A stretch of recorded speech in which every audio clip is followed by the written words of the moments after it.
इस दूसरे पद में मीरा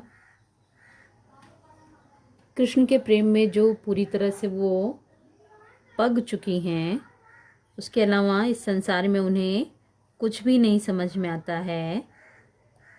और मीरा रीति रिवाजों के बंधनों को तोड़ चुकी हैं, यानी संतन ढिग बैठ बैठी लोक लाज खोई।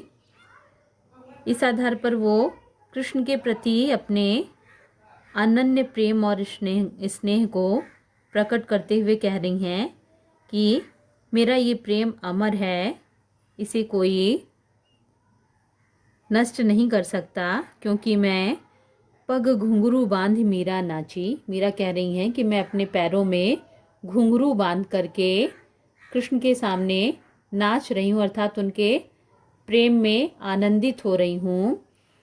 मैं तो अपने नारायण सु आप ही हो गई साची। मैं तो अपने नारायण अर्थात ईश्वर के प्रति आप ही हो गई साची, स्वयं ही आप ही स्वयं ही सच हो गई हूँ। यानी मेरा कृष्ण की मैं अनन्य भक्त हो गई हूँ।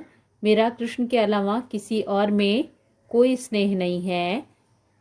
और मेरे इस कार्य को देख करके लोग कहें मीरा भई बावरी।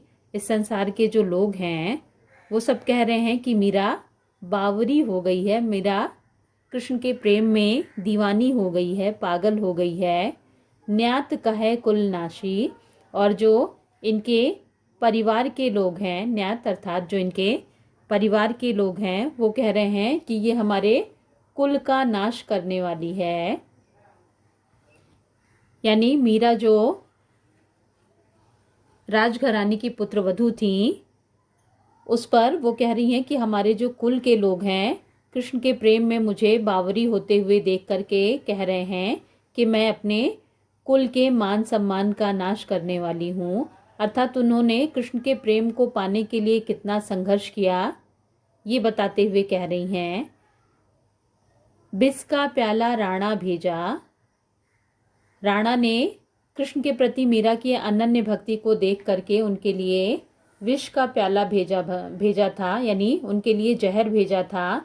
लेकिन कृष्ण के प्रेम में पागल हुई मीरा ने जब उस विष को पिया तो पीवत मीरा हंसी। उसे पी करके मीरा की मृत्यु होने की बजाय वो इस संसार के लोगों का उपहास करते हुए हंसने लगी कि मैं कृष्ण के जो भक्त हैं उन्हें कोई भी नष्ट नहीं कर सकता है।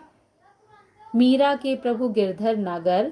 मीरा कह रही कि मेरे प्रभु गिरधर यानी पहाड़ को धारण करने वाले, नागर यानी एक कुशल और चतुर व्यक्ति हैं। सहज मिले अविनाशी। और जो मुझे यानी इस संसार में जो भी कृष्ण के प्रेम को प्राप्त करना चाहता है वो उसे बहुत ही सहज यानी आसानी से और मिले अविनाशी, यानी जिनका कोई विनाश नहीं कर सकता, जो अजर और अमर हैं, वो बहुत ही सरल रूप में हमें प्राप्त हो गए। इस प्रकार से मीरा कृष्ण के प्रति अपनी अनन्य भक्ति को प्रकट करते हुए अपनी कृष्ण के प्रति दीवानगी को बता रही हैं। काव्य सौंदर्य में इस पद में कृष्ण के प्रति मीरा का अनन्य प्रेम अभिव्यक्त हुआ है और साथ ही साथ कृष्ण के प्रेम को पाने के लिए मीरा के ऊपर जो अत्याचार किए गए उसका भी स्पष्ट वर्णन है। इसमें अनुप्रास अलंकार स्पष्ट दिखाई दे रहा है। जहाँ भी एक ही वर्ण दो या दो से अधिक बार आए वहाँ अनुप्रास अलंकार है। राजस्थानी मिश्रित ब्रज भाषा का प्रयोग है और बावरी इस शब्द में बिंब उभरता हुआ दिखाई दे रहा है, यानी इस शब्द से मीरा की कृष्ण के प्रति प्रेम की गहराई को प्रकट कर रहा है। भक्ति रस की अभिव्यक्ति हुई है और ये पद संगीतात्मक और गेय है।